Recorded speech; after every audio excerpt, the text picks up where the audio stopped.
Oh, what a day! What a lovely day!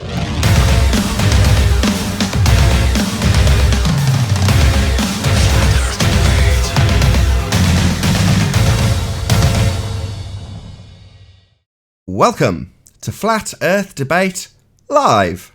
I'm your host Nathan Oakley, and if you are new to this channel, or you've not done so already, then be sure to subscribe and hit the bell notification icon to keep up to date with the Flat Earth Debate. If you'd like to support the channel, there is a super chat that runs alongside each of these shows while they are live. There's also a PayPal, Patreon and crypto link in the info box below the video. Most importantly, if you'd like to join the discussion, simply mute the page you are currently watching, then click the link in the info box below this video to join the panel and express your views on the nature of Earth. If you do join, please don't swear. If you do, you'll be ejected, and if you are, please don't try to rejoin the stream using sock accounts. You'll be warmly welcome back on the next stream. Please also share the show on social media, particularly important at the moment. Sharing the show obviously increases the live audience, but this in turn increases the chances of a more diverse panel, so please share the show. And one last time, if you're new to the channel or you've not done so already, then be sure to subscribe and hit the bell notification icon to keep up to date with the Flat Earth Debate. Now, we are joined by the Adam Meakin, 10th Man, Arwin, Righteous Force, Paul Hall, Chocolate Sane, and a whole bunch of people in Discord. So welcome one and all. Hey. Afternoon, everyone. Good morning. What's going on? Hello. Any signs of a physical Earth curve edge, formerly known as a geometric horizon? Black Swan. Not since 2019. Yeah, physical Earth curve obstruction, so 2019. Any signs at all of any Earth curvature? Not from Mecca. You're on a pilgrimage? No, it's a town north of the Salton Sea on Highway 111, just south of Palm Springs. Called Mecca? Yeah. I see. Fascinating. I'm glad I asked. MECCA. I love it. Any signs I of thought you'd been axial? to the bingo. Yeah. Any signs of axial rotation? Of the Earth-based variety? Indeed. Not from across the street of Mecca. I can't make anything out from my viewpoint either.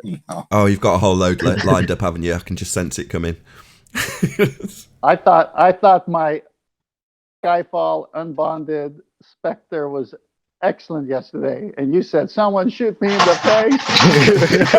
That was a triple entendre right there. I was like, Man, oh, look at that man.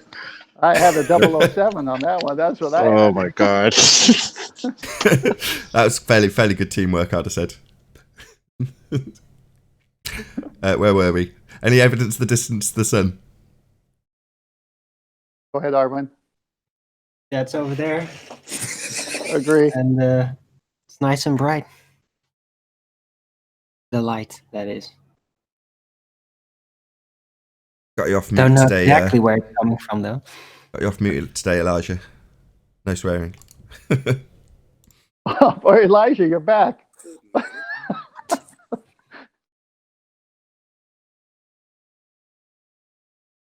One more off mute, and then I'll ask the next housekeeping question. Any evidence of a self-perpetuating molten iron core at the centre of a presupposed spherical Earth? Not from Nottingham. No molten iron cores. I hold out so much hope for this question. What, haven't you seen a picture of the core? Sorry, can you repeat that, please, Rosie Perez?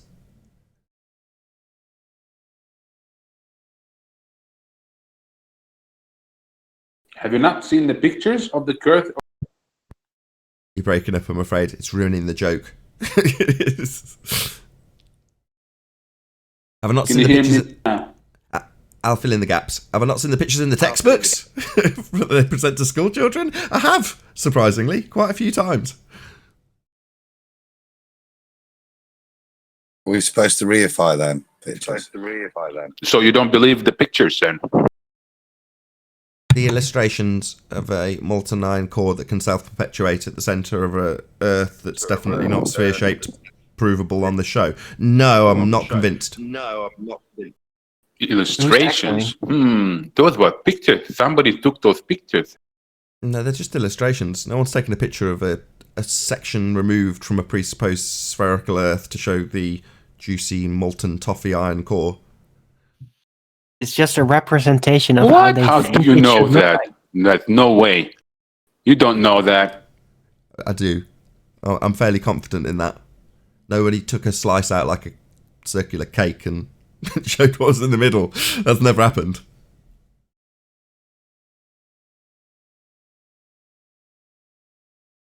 Darn it.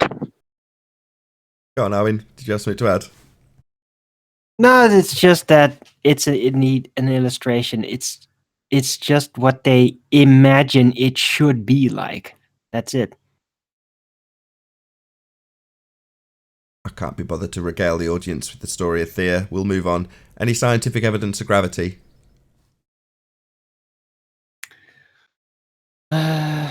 What's gravity? An effect. It's pretty much relative density. By gravity, do you mean mass attracts mass?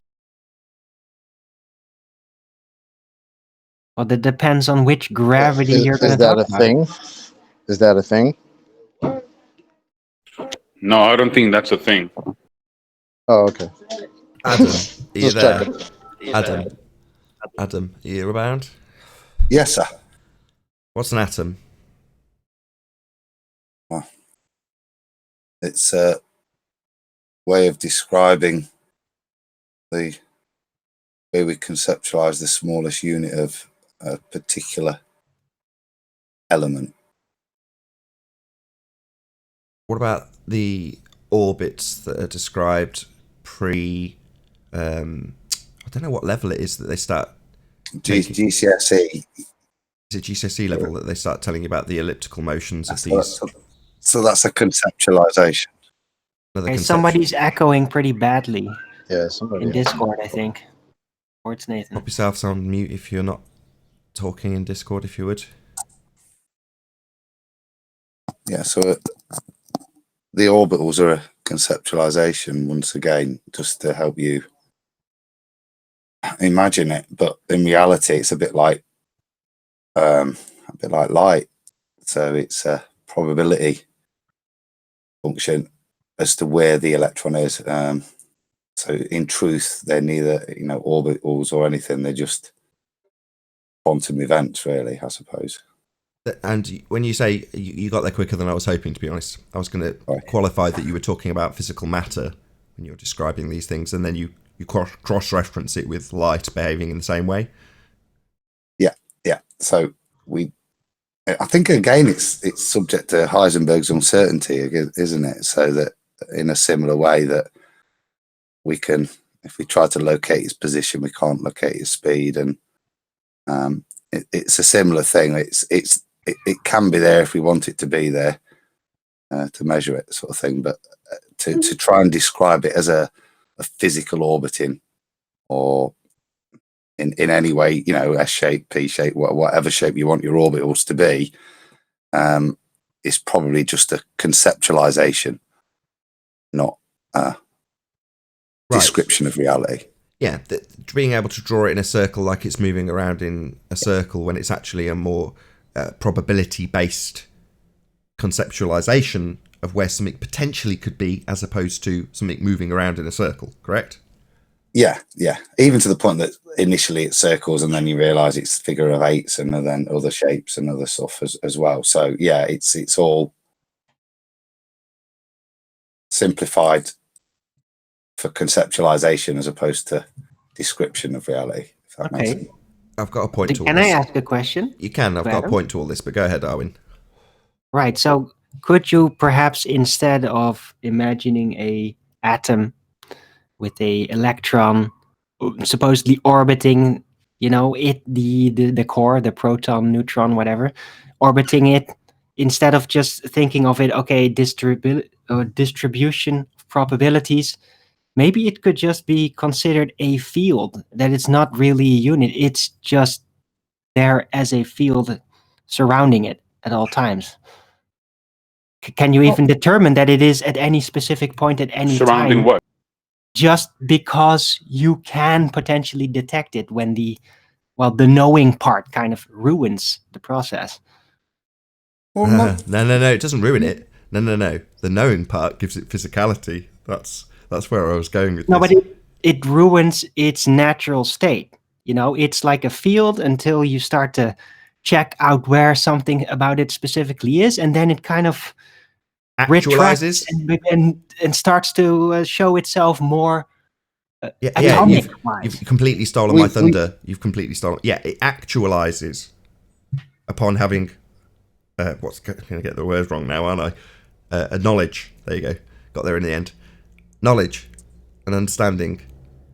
But it's almost like it atomifies. Well, it starts to show itself more like an atom. I don't want you to. Like thing. Alvin, you're wandering off into the realms of speculation, and I want to talk to Adam about this. What I would say, Owen, is look, we have cause and effect, which is fine. I think what you're trying to then get into is the how that cause and effect relationship, which we can, draw on. There's plenty of empirical evidence for it, particularly in relation to chemistry. We can draw the cause and effect relationship. If you're wanting to know the exact detail of how it's working at the atomic level, then I think what we have is models which work and fit with the data, which to all intensive purposes, particularly in chemistry, are practically reality. You know what I mean? In terms of how we use the chemicals. But if you're wanting to say, what does it actually look like, then I have to put my hand up and say, I don't know. Right, there we go. There we got there in the end, and you've brought it back on track. Perfect. So it's very easy to show something that has actualized, something with physical properties. I've got a chair in front of me. It's very easy to show you something physical. Same goes for light. In terms of the double slit experiment, you can show the interaction between either the plate with the silver oxide or whatever it is, or the photographic sensor. Same principle applies. You can show an interaction. Something has interacted. Now, that's on a level that you can extrapolate after actualization. But right through the scale, from the smallest to the biggest, when you're talking about physical stuff or light, they all behave pretty much in the same way. Right, Adam? I disagree, though. I just got a point. Oh, in fuck's sake. Not now, Legolas. Go on, Arwin. Right. So, I kind of disagree that the correlation so far between double slit, or was it rather quantum eraser, wave pattern type? No, it is double slit. Wave time patterns coming from material, including the buckyballs, and light, that they're just nothing alike. Nothing alike. There is some kind of wavy pattern, but it just does not correlate properly. It's not the same thing. So I denounce the correlation. That's not where I was going. That's not where I was going at all. It's where I was going. Oh, thanks. You carry on, Arwin. I'm done. Continue. No, go ahead, Arwin. You've got a plan in mind. You've got a route, a destination in mind. Carry on, mate. That was great. Yeah. He's the one that started it, Arwin. That's the whole thing. There's a point to all of this. In terms of the actualization of matter, regardless of what it is, doesn't matter if we're talking about physical stuff, and you can qualify this with your example, if you will, Arwin, if you want me to weasel it in there, by scaling up stuff that's larger than light when you're doing the double slit experiment. But that wasn't necessarily what I was talking about. I'm just talking about in terms of general behaviour of anything you look at. When you get down to a certain level, it's behaving in the same way that has been told to us in a fashion that isn't necessarily true. Now, there's a ham-handed comparison being made by people like Wright the Hand, and credit where credit's due, he has got half a point, because we're indoctrinated with oversimplified terms when it comes to how matter and how light behaves. Now, they're separated out in the textbooks, And in reality, it's behaving in the same way when you get down to a certain level. Now, does that mean that light doesn't exist or that matter's not real? Well, no, you can absolutely experience both. And do. That's pretty dependent on our experience of life, right? However, it doesn't change the fact that the way they're behaving at the quantum level, have I got the right terminology? I don't think it's wrong, Adam. Yeah. It's basically the same. So that's when you talk about buckyballs. So that's the bit that blew my mind, Arwin, is when you get into macromolecules like that and larger, that you're still able to get this pattern formed. And that, to me, it indicates that there is a similar behavior at a more basic level than the atomic level that we look at, how atoms resonate, how they're brought into existence. There has to be a link between the way light behaves and the way atoms are behaving, and all of it is outside of our observation. It's maybe, but you now stated, I completely disagree that there are similarities in that specific sense, that they both show the wave patterns. They don't. I'd have thought you'd have liked that, because it lends towards a rendered universe. Hold on. Owen, so what do you mean they don't behave the same? They're just both the same. They're just diffraction patterns. What do you mean they're not? No, but they're not just diffraction patterns. They're not similar patterns. There's diffraction patterns, there's diffraction patterns, and these are absolutely nothing alike. There's no more than 3 sizable peaks coming out of the buckyball wave pattern. With light, it's multiple times more, and it doesn't get any more than that. So it just because it has 3 spikes doesn't mean it's an interference pattern like that. It's not the same thing. Yeah, it is. No, it's not. You can absolutely have different patterns depending on what wavelength of light. That's how they derive wavelength in the first instance. It doesn't matter how many orders you generate. The orders are based on some of the physicality. So there will be limitations when you're using larger molecules in terms of the number of orders, i.e. how many peaks and troughs you generate.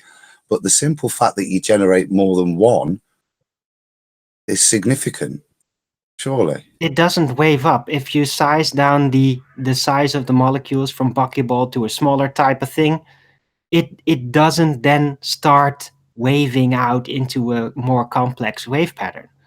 It doesn't. So what? Light does that. Light is the only thing that does it like that. Buckyball's just a slightly larger particle. It's not. No. It's still it's tiny. A much larger particle. Yeah, okay, it's much. Yeah, but when you say that to an audience, they then suddenly start picturing something the size of a bloody tennis ball. We're talking about tiny stuff, but in terms of its physical size, orders of magnitude bigger than they've done in previous experiments. Definitely physicality is being fired through these 2 slits. Now, it is a diffraction pattern, because if it wasn't, you'd just have 2 lines. It goes through one slit, hits behind the one slit, goes through the other slit, hits behind the other slit. Just that's what you have if you've got no diffraction, i.e. no interference. The fact that you've got anything beyond that is a diffraction pattern, Arwin. Right, but there's 2 very distinct differences when looking at both light diffraction patterns and the supposed matter diffraction patterns. And that is, with light, if you change the wavelength of the light, then the diffraction pattern directly is influenced, starts to spread out, all that in a very direct way. If you do it with matter, it doesn't. It does not. Make the molecule smaller, it's not going to wave out. It doesn't. It's not the same thing. I agree. Yeah, and you've just had it in terms of the orders that you can have from Adam. And just because it's larger and you can't create as many different orders, peaks and troughs in Adam's description, well, that's still diffraction. It's not 2 bars. Anything other than that is going to be interference, because you haven't got your 2 separate bars as it goes through one or the other slit. It's just as simple as that. The fact that it looks different to a light diffraction pattern, so what? No, it's going to be different. You're overlooking. Yeah, it doesn't really surprise me that with the type of interference pattern you get from a buckyball and from light is different. They're 2 different things, right? Look, but the fact that you get... Look, who cares? The point Who is, in terms cares? of, I care. You're overlooking my argument. no, we're way If off in the you weeds. size What's your down to argument? size Arwen, down, Arwen, you've Your argument Arwen, sounds like they're different. Arwen. Okay. Yeah, they are Chocolate very and Arwen, different. hello. The Arwen, interference Is first, this going to turn different. into a calm shouting down, match rather first than of me all. actually getting to make my point? Just absolutely lovely. Both of them can be caused to do the same thing upon acquisition of knowledge of which path it travelled through. You can cause both to collapse. Doesn't matter what you say the pattern is. Who gives a shit? They both behave in the same bloody way. Once you acquire acquisition of the knowledge of which path it bloody travelled through, you can cause it to collapse into the non-diffracted 2 bars. They both behave in exactly the same way. They're both creating exactly the same effect. They're both collapsing the wave function. Clumsy terminology, in my opinion, but that's what it's doing when you derive the mathematical term into what physically happens. Diffraction pattern turns into 2 bars. Well, that level of behaviour is characteristic throughout what you're dealing with. It doesn't matter what you're dealing with. That's the point I'm trying to make here. At a fundamental level, our experience and interaction with anything, doesn't matter if it's light or matter, is what causes the thing to manifest in the first instance. Now, you can't create that manifestation with something that's already patently, obviously in existence, like your table. When you're talking about stuff that's at a much more base level, when you're looking at things in terms of their subposition rather than bloody orbits, you can create things out of nothing when you describe them and reify them from what are essentially, this is where I'm getting to my segue, like the terms used at the very, very small level in terms of orbits, those, when they're described at GCSE level in that manner, are reifications and oversimplifications of mathematical terminology for something having a subposition, again, if that's the correct terminology. Well, that's not accurate when you start to oversimplify it to give it to a kid at GCSE level. Now, that has been done in the same way when you talk about the lights and the patterns that they create in the sky. You've got this oversimplification and reification that's taken place from an early age in terms of the people who get this information. Now, does that make the philosophy wrong or the useful nature of a heliocentric model wrong? Well, no, it doesn't. It's just a model. It's just a way of understanding the world. And the same principle applies to matter itself. But there are certain people amongst us at the moment, Arwen, you're not one of them, who deny the existence of certain physical parts of our existence because of the nature of the way that light specifically behaves. When I'm trying to get to the point that most things behave in the same way at the quantum level. It's not just light. And the physicality that we experience has got the same rules applied to basically everything, not just light. Now, Adam made that connection early on, which is useful, but I was trying to lead up to that point and then move on with the housekeeping when I've got it back onto the heliocentric bullshit that's been reified in the same way, oversimplified in the same way, and then given to our kids as a way of understanding a much more complicated philosophy early on, and that results in them reifying it into the way they think the world actually works.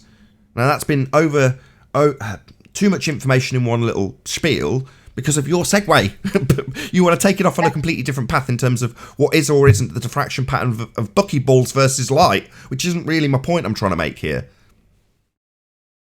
I agree. Although, look, you're literally just pointing out the dangers of overgeneralization, oversimplification, you know. But then, as an argument, that's completely right. And it's right, it's correct on a bigger scale. But at the same time, you just say, look, when it becomes very, very small, light and matter is just on a quantum level the same thing. Well, guess what? That's an overgeneralization. No, I realise that. That's not why I really want to relevant to the thank you, situation Arwen. right That's now. so Well, helpful. didn't That's so say helpful, the same Arwen. thing. Arwen, when we've got Adam on the panel getting bored, why not take up the entire mic time? Yeah, I can't term these things as well as Adam, and neither can you. Sorry. Let's just move on. I'm sorry. I don't need to move on. I just need you to leave Adam to actually answer some of these questions rather than giving us your speculation and concerns Right. about things that I just want Adam to have a nice conversation about.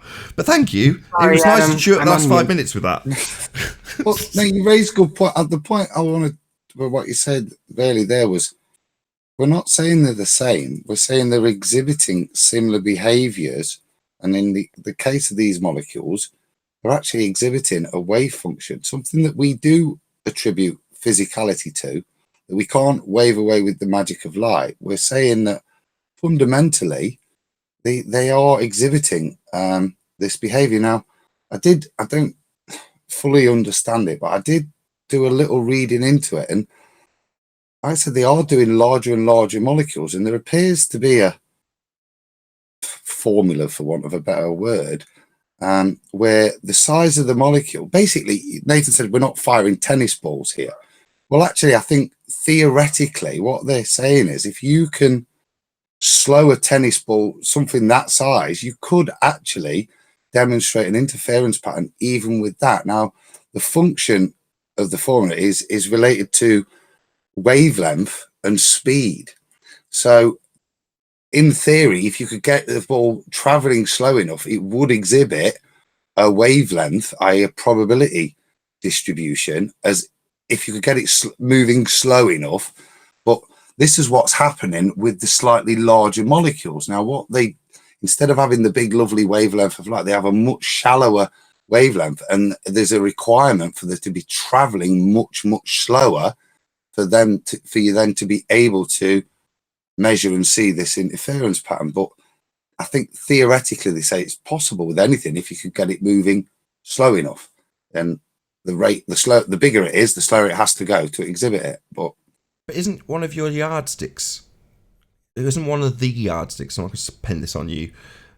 Slightly malformed, because if you're taking wavelength as one of the yardsticks, then doesn't that mean that you've got something that you're assuming is going to happen with a likelihood at one end of the scale and another end of the scale, and then plugging that into your maths?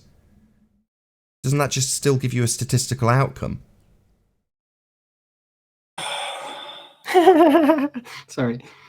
well, no, I suppose that's the point of interest, isn't it?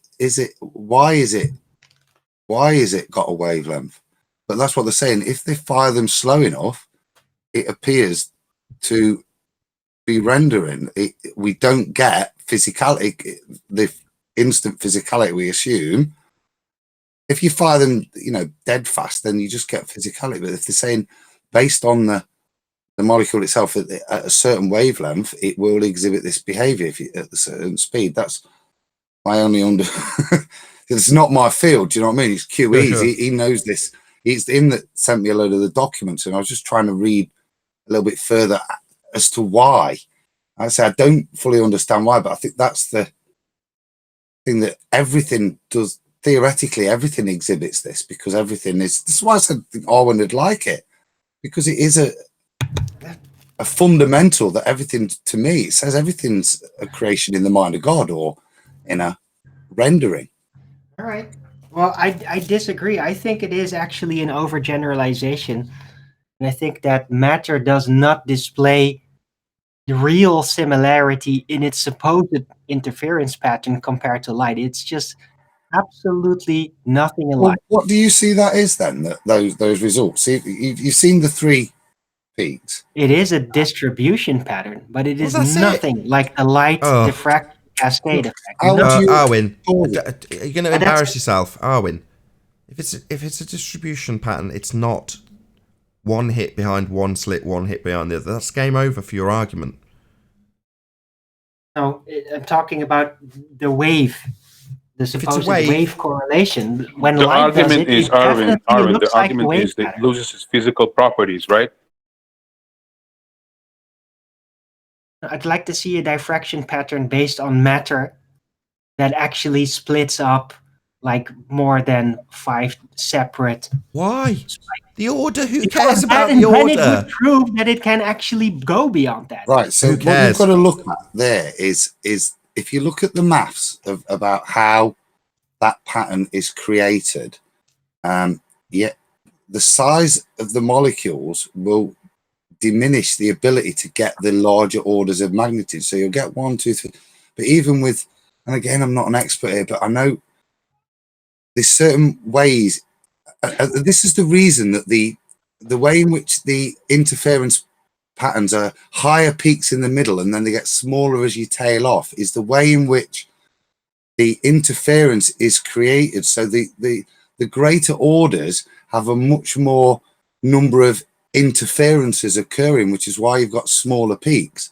So when you use larger molecules, then you don't get the other orders because they're all smashing into each other. There's even less spaces, so the rate of of distribution of the orders is reduced even more because of another factor you're putting in, unlike with light, which is the molecular size, not just the paths and the interferences through that way. So have a look at that. I think Light explains size. why you don't get such a big grid. I'm sorry, Adam. There's a difference between interference pattern and interference, right? No, what I'm we're just talking. saying that No, you no. can scale down matter up until the point that it will actually look like the light pattern, even if it was low frequency. It's never gonna look like that ever. We just Yeah, explained these spikes may go a little bit more to the side and more to the middle, depending on the molecule size. But light, instead, it actually cascades into multiple things. That doesn't happen to light when the frequency goes up or the size goes up. It doesn't happen. The pattern is not even similar in any way. That's my point. Okay, can I just explain to Rebel what we're talking about? So we're talking about. Can you put yourself on mute, Owen? Oh, maybe it was Adam. We're talking about a probability distribution, and by probability distribution, I mean if you've got in front of you a whiteboard and you've got 5 lines on it, numbered 1 to 5, and you fire one particle through a double slit, you've got a likelihood of it hitting at one of those 5 different points. That is your probability distribution. So each time you fire one, it could hit at point 3. And given that there's most likely the most hits at point 3, it's going to be the biggest of the bars. But then there's also a likelihood that you fire another particle and it hits at point 1. So that's your probability distribution. Fire a particle, where's it going to hit? Now, given that it's only got 2 choices, slit 1 or slit 2, you should just get 2 bars behind. A bar behind slit 1 for when it goes through slit 1, and a bar behind slit 2 when it goes through slit 2. That's it. It's just that simple. Now, I'm aware of this, Nathan. My point was when I asked Adam is Adam. It seems to me is conflating, maybe not intentionally, the probability distribution pattern versus interference, actual physical interference. And I heard him say particles interfere with each other. It's the same thing. Think he meant it, and that's why I've asked that. It's the same thing. Interference, diffraction, they're the same thing. Yeah, but they're not. So But they are. We're talking about Rebel. Yes, they are. They are the same thing. No. So please allow me to explain. Interference pattern may be construed as probability pattern, yes, but it doesn't mean that the physical matter interferes with itself, right? They cancel out, don't they?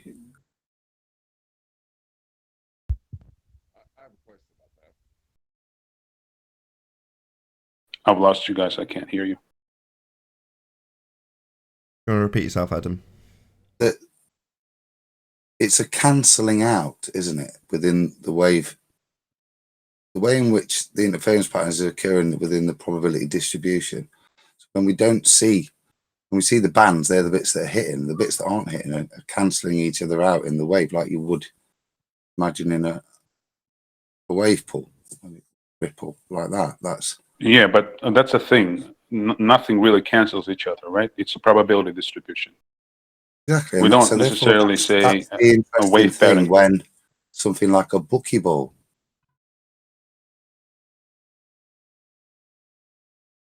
What about buckyball? Well, they then demonstrate an interference pattern the same. Yeah, the probability distribution pattern is what we observe. That doesn't mean there is interference of actual matter. Well, that's the question, isn't it? How does it cancel out then? Well, so what you say, if it's just physical, I mean, I've been following this discussion for a while now. Sorry, I can't hear when you speak. I'll let you speak. Yeah, I think it's the Discord.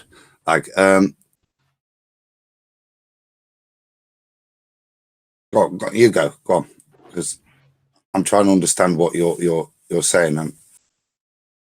So yeah, and maybe it's just the semantics, but I was trying to understand when we talk about probability distribution, we're talking about a likelihood of a particle or whatever that is manifesting itself on the plate at the certain positions. That doesn't mean that the matter actually, in the course of its travel between the slit and the plate, interfered with anything. That doesn't follow at all. Correct? Sounds correct to me. I'm not an expert. Sorry, I didn't catch that. Can you say that again? But that sounds correct to me. Right. So as to my previous question about the buckyball, is my understanding that current science suggests that a physical matter, as we understand it, exhibit the similar properties as it travels through the double slit without us knowing about which way information. Just talking about diffraction. Yeah, light diffracts. That's correct. Yeah, I was talking about buckyball. So what do you think a buckyball should do? No. I don't think anything. I'm just trying to understand if the current position that a physical matter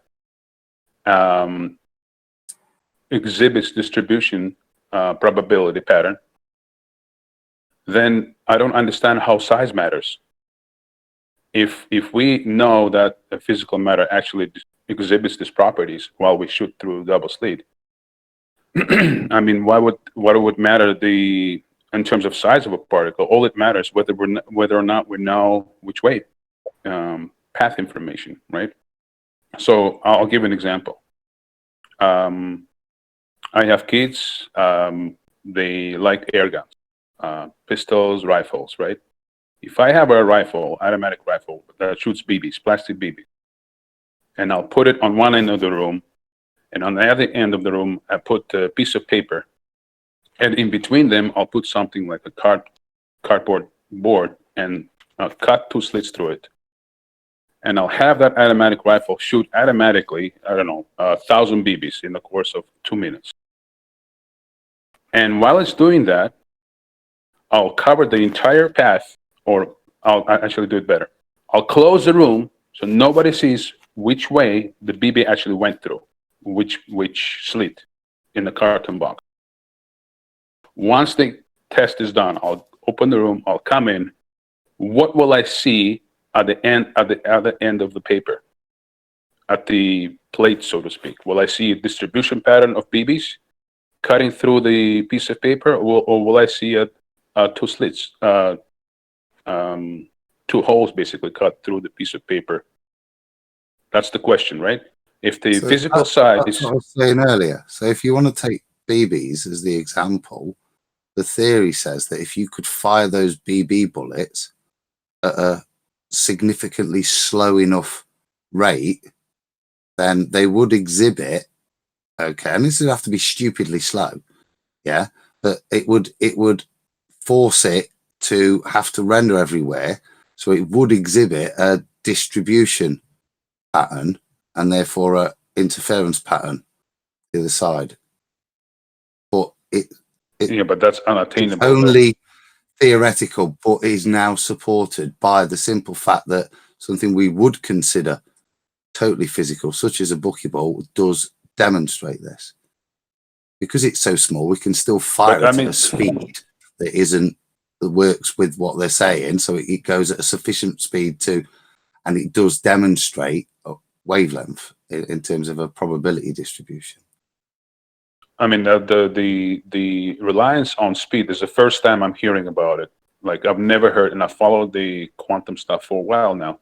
The fact that you mentioned... Some additional reading, I looked into it just to see, why the larger model, what was going on. That was the supposition. And then, like I said, the theoretical bit afterwards that kind of helps you visualize it and understand it. So this, if you look at like a buckyball, then the wavelength would be minute. still, but it would be demonstrating a slight move. You know, that's what they're saying. So, and they say with a BB or a buckyball, the bigger the molecule, the smaller the wavelength is going to be, the amplitude of it. Yeah. I don't understand how a wavelength I'll try and correlates see to if I matter. can find the explain link, to because me, it was please? something I read a while back, and obviously it's not my field, so I'm struggling to explain it. But that's my understanding of what the theory is, if you know what I mean. It's not my claim. I'm just trying to put a meat No, on I it. understand. I'm just like you. I'm trying to understand this. I don't understand how the wavelength correlates to matter, like a piece of rock and wavelength. I don't know how the two correlate. How the two Well, correlate. What does the two that's have? the interesting thing, isn't it? That's the point of interest, that a buckyball is demonstrating this. Why? I don't understand. I disagree that buckyball demonstrates wavelength. Like, I disagree with that premise. I'm sorry. I don't think it demonstrates any of the Adam, mentioned I have a wavelength. question, if I may. It demonstrates the interference pattern, and that's about it. It doesn't tell me anything about the wavelength. Nathan, do you want to address that? I was frantically searching for something, and while I was searching for it, Quantum Racer dropped it in the chat. Coincidentally, he's just joined. So I'll just read it out. I mean, Quote. John's much more knowledgeable. It was the stuff that he sent me on this that's just got me doing that extra reading. Sure. So, As a matter I'm of sure he pride, might help as a matter with of, I will get to QE. Hello, QE. Good to have you.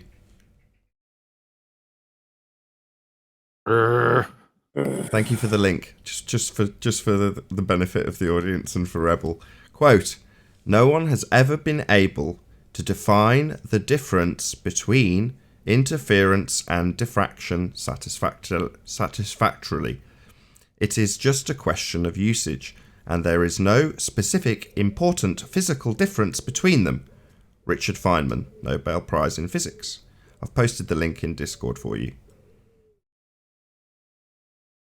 I'm gonna do my best. This isn't a case of a disagree and agree situation. We're not talking about our favorite running backs or our favorite colors. You get an interference. Where do they get the wavelength from? I hope Anon's listening. How did they get the wavelength of light? How do they do it? We discussed the orders, but we didn't specifically link it. I don't know if you were listening in earlier. So Adam was explaining to Arwin the orders that you would get out of the physically larger stuff being fired would be more limited by its physical size, but the orders are where you derive the wavelength from. Right. Interference patterns are interference patterns. They come in all shapes and colors. Doesn't make them non-interference patterns. Right? That's why I was saying, who cares? Diffraction's diffraction. Yep. Well, that's where I come in and say, is one interference the diffraction is same not as the same probability as distribution then? I'm not following. Sorry, guys. Yeah, diffraction. In exactly the same way as he's saying, it's just a question of usage. Richard Feynman. Thank you very much, Richard. Give you a big hug if you were here. Right. Peace be upon him. Peace be upon him. So it's just a question of usage. Yeah, in this context, yeah, absolutely, we're talking about probability distribution. But then when you're talking about science, it's hyper-specific when you're tying down what the term you're using actually means. So in this instance, when we're talking about diffraction, we're talking about probability distribution, rigorously defined within the parameters of the double slit experiment.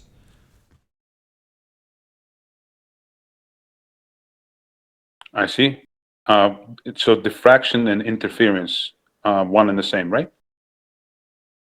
Yeah, you can't, like Richard Feynman says, just a question of usage. If I say I'm, colloquially, running interference because I'm rumpusing a hangout, well, is that a probability distribution? Well, of course not. You know what I mean? But in this instance, yeah, when we're talking about a diffraction pattern, where things hit on a board when you're firing from a double slit, yeah, we're talking about probability distribution.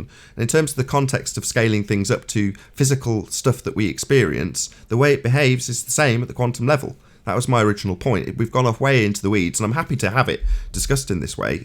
That's how people gain a better understanding. But ultimately, the point remains the same. How we interact with the world, it makes sod all difference whether or not you're dealing with how you experience light or how you experience a chair. At a given level, it's all behaving in the same way. How it comes into existence is the same for all of it. Okay, I think I understand what you. Yeah, because somehow the rules apply to big My things only and small things, right? Yeah, but we've been lied to. The stories have been curtailed to make sense on a micro and macro scale in the way that they don't, because they're both conceptualizations. When you talk about the orbits around a nucleus or the orbits around the sun, well, you can kind of reify them in a very similar fashion. Well, they're both just ways of conceptualizing mathematical descriptions of things. The thing I'd say now is fundamentally, when I'm mixing two compounds, it doesn't matter. But the thing that quantum mechanics has brought understanding to is that however useful our model we have and accurate it is in terms of cause and effect and knowing and predicting if I mix A and B, I'll get C. Quantum mechanics has demonstrated that at a fundamental level, our understanding is incorrect. But it's really useful. It doesn't matter because we can mix stuff still and it works. But actually, if we want to say it's that model and that's it, quantum mechanics to me demonstrates that that's not the truth. There's a lot more to it. I'll put a couple more links about orbits too. There are no orbitals. Yeah, it's just a model. No, it's not a model. It's just something they conjured to help conceptualize it for kids and undergraduate students. It's in college textbooks, but it's if you can read those two out, then it'll put the kibosh on this whole thing. Anybody want to read that? Maybe Adam? Can you see it in Ballbusters? Or on your phone? Have a look. No, I'm on the PC. Just give me a sec. I don't mind reading it if you. Oh, you're on your PC. Perfect. I prefer if you. I was about to read it, but if you can read it, I'd prefer that. Okay. Electrons are said. Right, yeah. That's the Electrons are said to occupy orbitals in an atom. The term orbital is somewhat erroneous as electrons do not orbit around a nucleus. These orbitals also do not really exist. They are mathematical constructs which make use of a wave function that describes the motion of an electron. It's the link. These discrete energy levels are frequently represented in high school and college textbooks as circular orbits. They compare the electrons around the nucleus with planets going around the sun in a well-defined orbit. This is a misconception for sure. They are not orbits. A link from Professor Lewin there. No one has ever been able to define the difference between interference and diffraction satisfactorily. It's just a question of usage and there is no specific important physical difference between them. Richard Feynman, GBUH. Perfect. So, who was the quote, the first one from John? Because that absolutely summed up my point beautifully. Surprise, surprise, somebody far better educated and eloquent than I has done a better job than me over the course of the last 20 minutes. But there we go. It was summarised beautifully by, was it Lewin? That was the second one. The discrete energy levels are frequently represented in high school and college textbooks as circular orbits. They compare the electrons around the nucleus with planets going around the sun in well-defined orbits. It is a misconception. For sure, they are not orbits. Walter Lewin. Perfect. Absolutely perfect. Right, on to the next housekeeping question.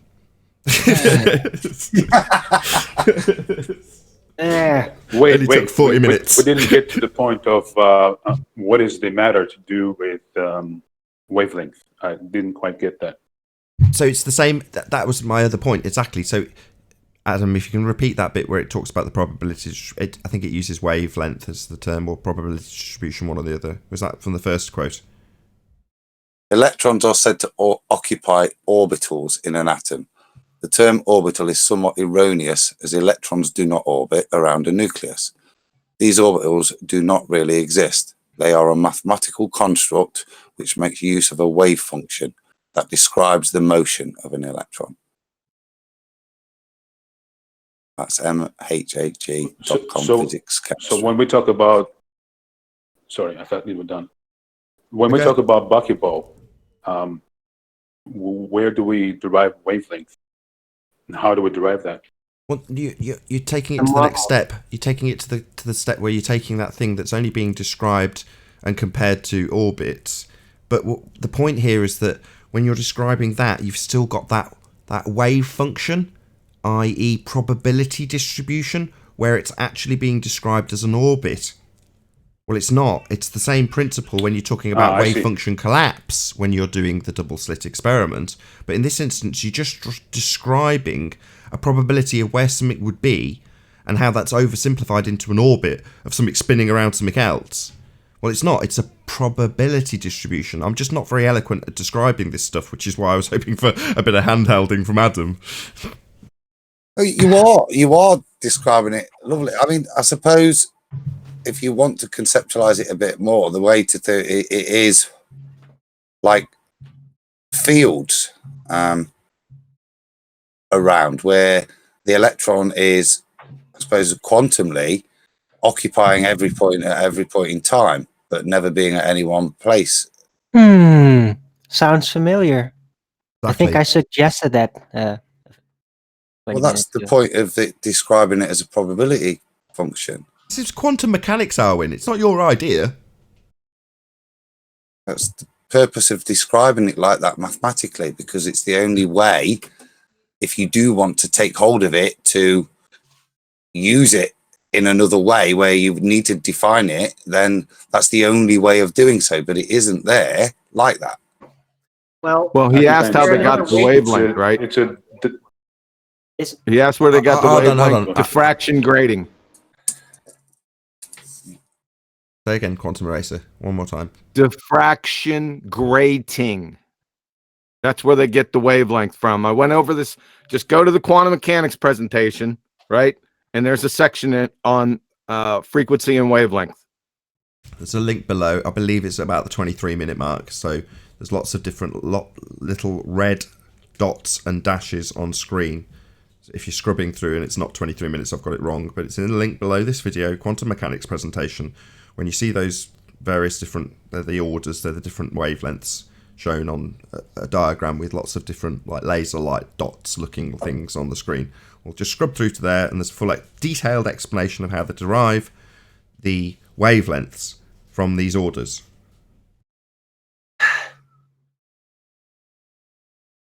Just all sounds like models. Really. It's not models. It's not models. Crying out loud. They're mathematical descriptions for things that you actually see. In this instance, your peaks and troughs, you're hitting point 1, 2, 3, 4, or 5 as opposed to your 2 bars. Those are things that you can actually experience in physical terms, but describing that mathematically isn't the other. It's not the same as what the globe heads do when they do it the other way around. They take something mathematical and reify it into existence. Just describing something with maths is perfectly acceptable. It's when you take it outside of the convention that you're using and then start to reify things. That's where the problem comes. Not just describing things. Right. We're rich with language, both mathematically and verbally. But that description is fine so long as you don't take it beyond that convention.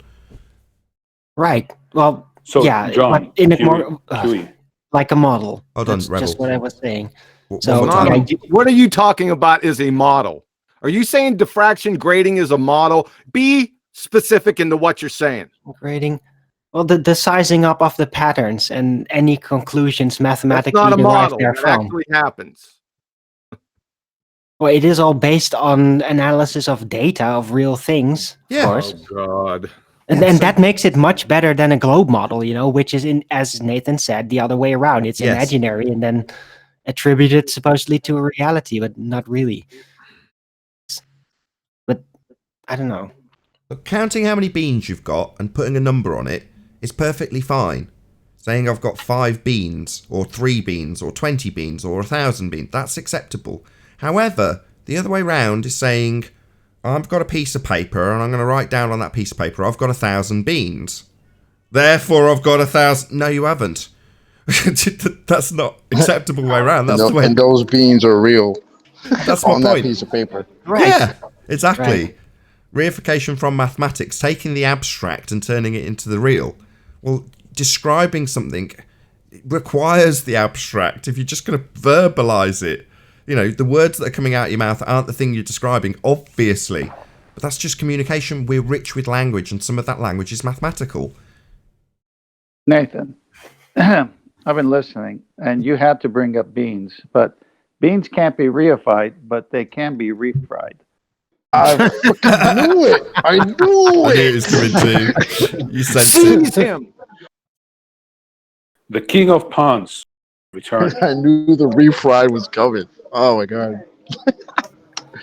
Get away from me, Tim. Social distancing. Right, I think on that Social note, as we all distancing, man. tie 10th man to a stake, I'll say if you are watching this on the Nathan Oakley 1980 premiering stream, then stay tuned, as there will be an after show to follow.